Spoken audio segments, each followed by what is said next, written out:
पाकिस्तान और न्यूजीलैंड के बीच में खेले जा रही है 5 मैचों की T20I सीरीज। आज तीसरा मुकाबला खेला गया पाकिस्तान और न्यूजीलैंड के बीच में। पाकिस्तान ने फिर वही किया जो वो हमेशा करते हैं, यानी कि फिर से हार गए। ऑस्ट्रेलिया में हार के आए थे और यहाँ भी हार गए। पहला मुकाबला हारे, दूसरा मुकाबला हारे, अब तीसरा मुकाबला भी हार गए और इस हार के साथ साथ सीरीज भी गंवा दी है पाकिस्तान क्रिकेट टीम ने। बिल्कुल ये कोट करके बताना पड़ेगा आपको कि इस तीसरे मैच की हार के बाद ये सीरीज भी पाकिस्तान हार चुकी है। 2024 की शुरुआत में ऑस्ट्रेलिया की 7 सीरीज हार गई थे, अब ये न्यूजीलैंड वाली सीरीज भी पाकिस्तान हार चुकी है और ये हार का सिलसिला 2023 एशिया कप से चलता आ रहा है। पाकिस्तान का कमबैक कब आएगा ये किसी को नहीं पता और रिजल्ट्स के नाम पे पाकिस्तान टीम सिर्फ और सिर्फ चेंजेस करी है। ये मैच कहीं ना कहीं दूसरे मैच से बहुत ज्यादा सिमिलर था। ओपनिंग पाकिस्तान की नहीं चल पाई, फील्डिंग बहुत ज्यादा खास नहीं थी। बाबर आजम की 50 एकदम सेम थी, वैसी हारिस रऊफ, शाहिन अफरीदी की पिटाई हुई। हालांकि इन्होंने दूसरे मैच के बाद चेंजेस करे थे लेकिन वो चेंजेस कुछ खास नजर नहीं है। बैटिंग में कंट्रीब्यूशन 0। मोहम्मद रिजवान स्पिन को अच्छा खेलते हैं, स्पिन के अगेंस्ट ही आउट हो गए। यहाँ पे ओपनिंग पार्टनरशिप कुछ नहीं चल पाई। सैम अयूब एक बहुत ही घटिया शॉट खेलते हुए आउट हो गए जिसकी उम्मीद नहीं थी। ऐसा लग रहा था जैसे कोई खिलाड़ी लप्पा खेल रहा है, तो उनसे उम्मीद नहीं है आप ओपन करने आ रहे हो, प्रोफेशनल हो आप क्रिकेटर, लेकिन आप ऐसा शॉट खेल के आउट हो गए। ओवरऑल पाकिस्तान की अगर कंट्रीब्यूशन की भी बात करें तो किसी खिलाड़ी ने जिम्मेदारी ही नहीं दिखाई है। शाहिन अफरीदी की इतनी पिटाई हुई है। हाँ, एक चीज बहुत कमाल की हुई थी पाकिस्तान टीम की तरफ से, जो कि कमाल भी और डिफरेंट भी है कि अर्शदीप की तरह आज वाइडे, इस मैच में वाइडे बहुत कमाल की डाली है इन्होंने। हारिस रऊफ ने बहुत सारी वाइडे डाली है, मोहम्मद वसीम जूनियर ने बहुत सारी वाइडे डाली है। बिल्कुल, और बहुत सारे वाइड के साथ बहुत सारी पिटाई भी हुई है सभी पाकिस्तानी गेंदबाजों का, चाहे कप्तान हो या हारिस रऊफ हो, सभी की पिटाई की है। फिन एलन ने जिस तरीके के वो आज बल्लेबाजी कर रहे थे, बहुत शानदार प्रदर्शन था। सेंचुरी आई उनके बल्ले से और कोई भी ऐसा गेंदबाज नहीं बचा जिसकी धुलाई ना हुई। और साथ ही साथ सबसे बड़ी बात यह है कि पूरी न्यूजीलैंड की टीम में कोई भी बल्लेबाज अच्छा प्रदर्शन नहीं किया।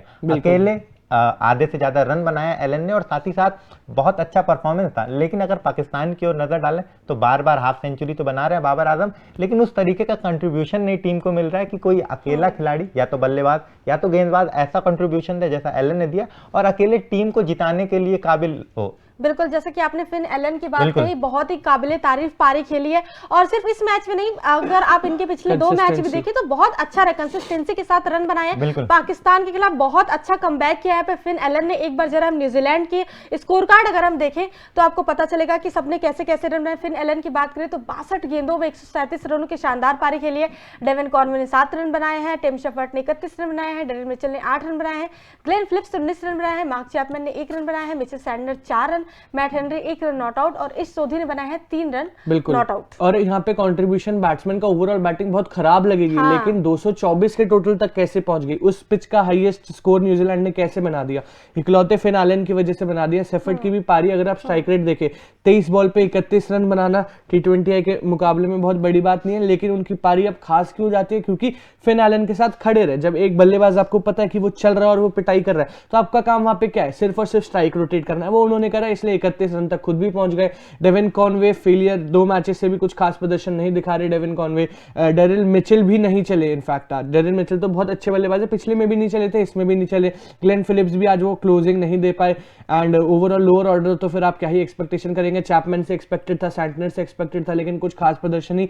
बैटिंग में 224 तक सिर्फ और सिर्फ फिन एलन की वजह से पहुंच पाई, पाकिस्तान की वाइड की वजह से पहुंच पाई और पाकिस्तान की खराब बॉलिंग की वजह से पहुंच पाई, क्योंकि बैटिंग कुछ खास नहीं करी है न्यूजीलैंड। बिल्कुल, फिन एलन के इस परफॉर्मेंस के बाद आरसीबी काफी पछता रही होगी, जैसा श्वेता पहले बता रही थी, बातचीत हो रही थी हमारी कि उन्होंने आरसीबी ने रिलीज कर दिया। बिल्कुल, 2024 आईपीएल मतलब ऑक्शन से पहले रिलीज कर दिया था और 3 साल तक बेंच करके रखा था फिन एलन को आरसीबी ने। तो अब जरूर ये पारी देखकर तो आरसीबी को जरूर पछतावा हो रहा होगा कि भाई हमने क्यों नहीं पहले चांस दिया। लेकिन फिलहाल वो बात हम बाद में करेंगे। फिलहाल हम पाकिस्तान की अगर बॉलिंग पे नजर डालते हैं किस तरह से उनकी धुलाई हुई है। शाहिन अफरीदी कप्तान की बात करें तो 4 ओवर डाले, 43 रन दिए, 1 विकेट लिया और 10.80 की इकॉनमी है। जमान खान ने 4 ओवर डाले, 37 रन दिए, 1 विकेट लिया और 9.20 की इकॉनमी है। हारिस रऊफ ने 4 ओवर डाले, 60 रन दिए, 2 विकेट लिए और यहाँ पे इनके 15 की इकॉनमी है। मोहम्मद नवाज 4 ओवर डाले, 44 रन देके 1 विकेट लिए, 11 की इकॉनमी है। और वसीम जूनियर की बात करें, 4 ओवर डाले, 35 रन दिए, 1 विकेट लिए, 8.80 की इकॉनमी। और सबसे खास बात जो है 13 एक्स्ट्रास। अगर आप 20 ओवर में 13 एक्स्ट्रास दे दे रहे हो, मतलब आपने आधे रन तो ऐसे ही दे दिया, हर ओवर में आपने 2-3 रन एक्स्ट्रा ऐसे ही दे दिया आपने बल्लेबाजों को। 13 एक्स्ट्रास का मतलब ये है कि बॉलिंग यूनिट तो आपकी बहुत खराब है और आप इसे बेस्ट तो बिल्कुल मत बोलना। एक चीज बहुत इंपॉर्टेंट, शाहिन अफरीदी कप्तान है, रिस्पॉन्सिबिलिटी ज्यादा है, लेकिन वहां पे सबसे खराब प्रदर्शन अगर कोई दिखाएंगे तो वो कप्तान खुद है। 10.8 की इकोनॉमी तो सबकी बिगड़ी हुई है, लेकिन 10.8 की कप्तान की इकोनॉमी है। शाहीन शाह अफरीदी ना तो टॉप कप्तानी अच्छी की, गेंदबाज ना तो है, बिल्कुल। गेंदबाजी और अच्छी इनके की। मीडिया वाले इनसे सवाल ये पूछते हैं कि शाहीन शाह अफरीदी आपको तो पहले ओवर में विकेट लेने की आदत हो गई है, आप तो इतने बड़े बॉलर बन चुके हैं, आपका उसके बारे में कहना क्या है? ये कहना है एक विकेट मिली है आखिरी ओवर में जब डू और डाई की सिचुएशन थी, वहां ये एक विकेट ले गए, नहीं तो इकोनॉमी इनकी और भी खराब होती। 10.8 की इनकी इकोनॉमी है। हैरिस रॉफ, चलिए 2 विकेट लेके गए Harris rough, I am impressed, पर फिर वही इकोनॉमी देख लो, इतनी पिटाई हैरिस रॉफ की, 150 की बॉल डालता है, ये खिलाड़ी है वो खिलाड़ी है, 60 रन अकेले इस खिलाड़ी ने खराब इकोनॉमी। और मैं वही कह रहा हूं कि हाईएस्ट टोटल कैसे पहुंचा न्यूजीलैंड का, क्योंकि पाकिस्तान ने बॉलिंग बहुत खराब करी और जमान खान ने डेरिल मिचेल की विकेट ली, बहुत बड़ी विकेट थी मेरे हिसाब से, पर फिर मौका नहीं मिलेगा जमान खान को, मुझे पता है। जैसे अब्बास अफरीदी को निकाल दे, इनको भी निकाल देंगे। हाँ, मोहम्मद वसीम जूनियर ने अच्छी बॉलिंग करी और एक बहुत बैलेंस्ड इकलौते बॉलर थे जिनका मेरे को सब्स्टिट्यूशन पसंद आया। बट फिर एक क्वेश्चन ये है कि मोहम्मद वसीम जूनियर को, क्योंकि आपने ओडीआई वर्ल्ड कप में इनको जब प्रायोरिटी दी थी बाद में, तो अच्छा परफॉर्मेंस दिखाया था, तो स्टार्टिंग में क्यों नहीं लाया मोहम्मद वसीम जूनियर को? अब इस मैच में अच्छी परफॉर्मेंस है, लेकिन वही वाइड डाल के खराब कर दी परफॉर्मेंस सारी। हैरिस रॉफ ने, मोहम्मद वसीम जूनियर ने भी एक ओवर में 2-2 3-3 वाइड डाली है। और सबसे बड़ी बात ये है कि जब फिन एलन की मतलब बोलते हैं ना कि सेंचुरी जब हो गई, उसके बाद से इनकी दूसरी विकेट गिरी, कॉनवे की विकेट गिरी, और जब फिन एलन और टिम शेफर्ड की अच्छी खासी पार्टनरशिप हो गई, सेंचुरी हो गई, तब तक कोई विकेट ही नहीं गिरी थी। सबसे ज्यादा शॉकिंग बात ये है, इससे पता चलता है कि पाकिस्तान की बॉलिंग यूनिट कितनी ज्यादा खराब है, ना विकेट ले पा रहे हैं वो, और ना ही उनकी इकोनॉमी मेंटेन होती है, कुछ भी नहीं कर रहे हैं पाकिस्तान के बॉलर। बिल्कुल, स्ट्रेटेजी भी इनकी कुछ समझ में नहीं आ रहा था, क्योंकि एक छोर से विकेट, ऐसा नहीं है कि न्यूजीलैंड का विकेट नहीं गिर रहा था, एक छोर से विकेट गिर रहा था, लेकिन उसके बावजूद वो प्रेशर नहीं बना पा रहे थे। विकेट गिरने के बाद न्यूजीलैंड का एक छोर से अकेले एलन रन पे रन बना रहे थे और उन पर 1% भी प्रेशर नहीं क्रिएट कर पा रहे थे। बिल्कुल। उसी के साथ साथ अगर हम एक बार न्यूजीलैंड की बल्लेबाजी पे अगर नजर डालें, पाकिस्तान की बल्लेबाजी पे अगर हम नजर डालें, तो यहाँ पे आप देख सकते हैं कि सैम अयूब ने 10 रन बनाए हैं, मोहम्मद रिजवान ने 24 रन बनाए, बाबर आजम ने 58 रन बनाए हैं, और फकर जमान ने बनाए हैं 19 रन, आजम खान ने 10 रन बनाए, इफ्तिकार अहमद 1 रन बनाए थे, रन आउट हो गए थे, और मोहम्मद नवाज ने 28 रन बनाए हैं, और शाहीन शाह अफरीदी ने 16 रन, और वसीम जूनियर ने 1 रन बनाए हैं। एक ही बात अच्छी है, 2 बात अच्छी है, बल्कि बाबर आजम की 50 बहुत अच्छी है, हाफ सेंचुरी मार के गए, और एक दूसरी बात जो अच्छी है वो ये है 20 ओवर आज खेल के चले गए, बड़ी बात है। पहले में तो 18वें में ऑल आउट हो गए थे।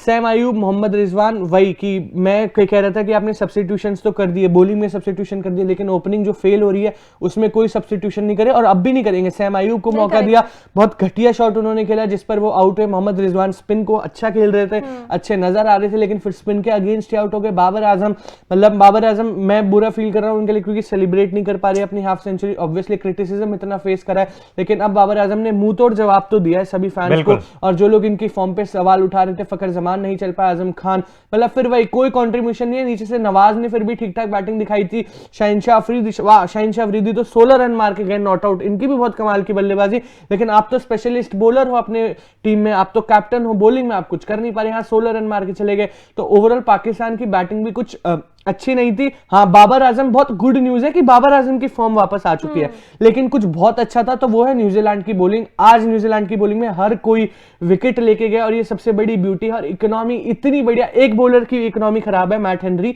वही जो Shaheen Shah Afridi post match conference कह भी रहे थे, लेकिन बाकी सबकी इकोनॉमी एकदम परफेक्ट है। बिल्कुल, हर बार की तरह टीम सऊदी इस बार भी 2 विकेट निकाले। टीम सऊदी का परफॉर्मेंस अगर देखा जाए हर मैच में 3-4, और जिस तरीके से प्रेशर क्रिएट कर रहे हैं पाकिस्तान की टीम पे, तो इनका परफॉर्मेंस काबिले तारीफ है और बहुत अच्छी गेंदबाजी कर रहे हैं। बिल्कुल अच्छी गेंदबाजी कर रहा है, और ऐसा नहीं कि लोगों ने एक्स्ट्रास नहीं दिए, एक्स्ट्रास इन्होंने भी दिए। इन्होंने भी 12 दिए, उन्होंने 13 दिए, 12 एक्स्ट्रास इन्होंने भी दिए, लेकिन वही है कि विकेट लेकर गए। और इकोनॉमी सिर्फ एक, मतलब मैट हेनरी की इकोनॉमी देखो तो उनकी ही 12, बाकी सबकी इकोनॉमी देखो कितनी ज्यादा अच्छी। बट एक्स्ट्रास तो न्यूजीलैंड के भी क्रिटिसाइज करने चाहिए, क्योंकि आज इनकी फील्डिंग अच्छी नहीं हुई थी, एंड ओवरऑल इनके सारे बॉलर्स विकेट टेकर है, आज विकेट लेके गए। एक बात बहुत कमाल की, टीम सऊदी को पता है कि मेरी रिस्पॉन्सिबिलिटी ज्यादा है, ट्रेंट बोल्ट नहीं है, लॉकी फर्ग्यूसन खेल रहे हैं, हेनरी खेल रहे हैं, सैंटनर कप्तान है, तो ऐसे में रिस्पॉन्सिबिलिटी दिखाई। सऊदी ने बहुत कमाल की बॉलिंग, 7.2 की इकोनॉमी। मिचेल सैंटनर ने तो बहुत एक्सेप्शनल बॉलिंग करी है, इस हिसाब से इस मैच में बॉलिंग करी है। इश सोडी भी, चलिए इकोनॉमी हल्की ज्यादा, लेकिन विकेट टेकिंग, स्पिन से आप क्या एक्सपेक्ट करेंगे?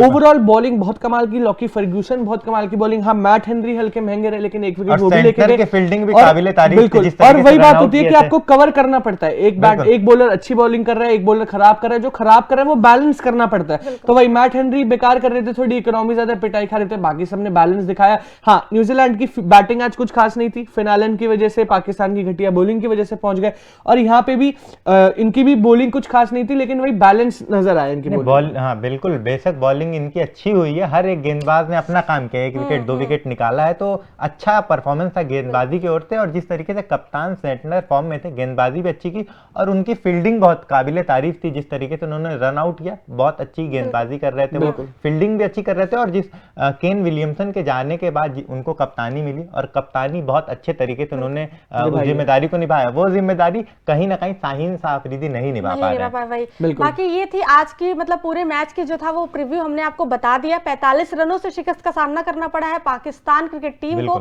आपकी इस पूरे मुद्दे पे क्या राय है, कमेंट सेक्शन में कमेंट करके हमें जरूर बताएं, और साथ ही साथ तूफान स्पोर्ट्स को लाइक शेयर एंड सब्सक्राइब करना बिल्कुल भी ना भूलें।